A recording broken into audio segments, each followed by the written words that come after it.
Squatters in Douglas County, people who illegally take up residence in a home or on a property. First Alert 6, Joe Harris joins us live. Joe, lawmakers were hearing testimony on a bill which addresses this squatting issue.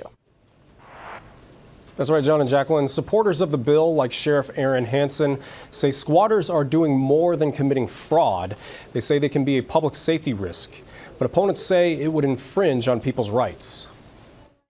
Douglas County Sheriff Aaron Hanson says squatters are a problem here in Douglas County. Property owners, that has a value. And so if someone is not paying them rent and they are living on their property illegally or without permission, that creates a huge problem. But he also says it's a public safety risk. Squatters can use properties for drug dealing, gang activity, even human trafficking. On top of that, he says a lot of fires in residential or commercial properties had squatters in them. Not only is it a trespassing situation, but they put the property owner at risk of damage and anyone in adjacent properties at risk of life or limb if the fires spread or the criminal activities spread to those in the surrounding area. On Wednesday, he testified in favor of State Senator Brad Von Gillen's bill LB 433. If passed, law enforcement would be able to issue citations to people they believe are illegally staying at a property.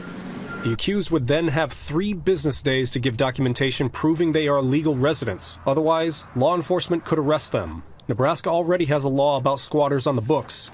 But this bill's supporters say the current process for removing squatters is too long. Altogether, this could take a couple of months or more, leading to the huge expense in time and then, of course, potential damages. But the Nebraska ACLU says it would shift the burden on the accused squatter to prove their innocence. And that's unusual, and it arguably is not permitted in a criminal setting.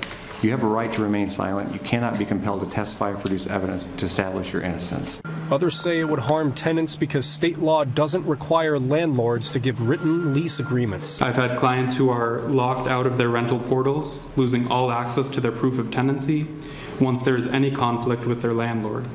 But all these tenants possess the same legal right under Nebraska law as those with written leases and receipts for payments. Senator Von Gillen says he'd be willing to add something to the bill that says authorities would have to direct any accused squatters toward resources in case they are homeless.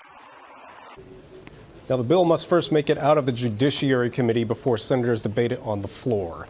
In the newsroom, Joe Harris, First Alert 6.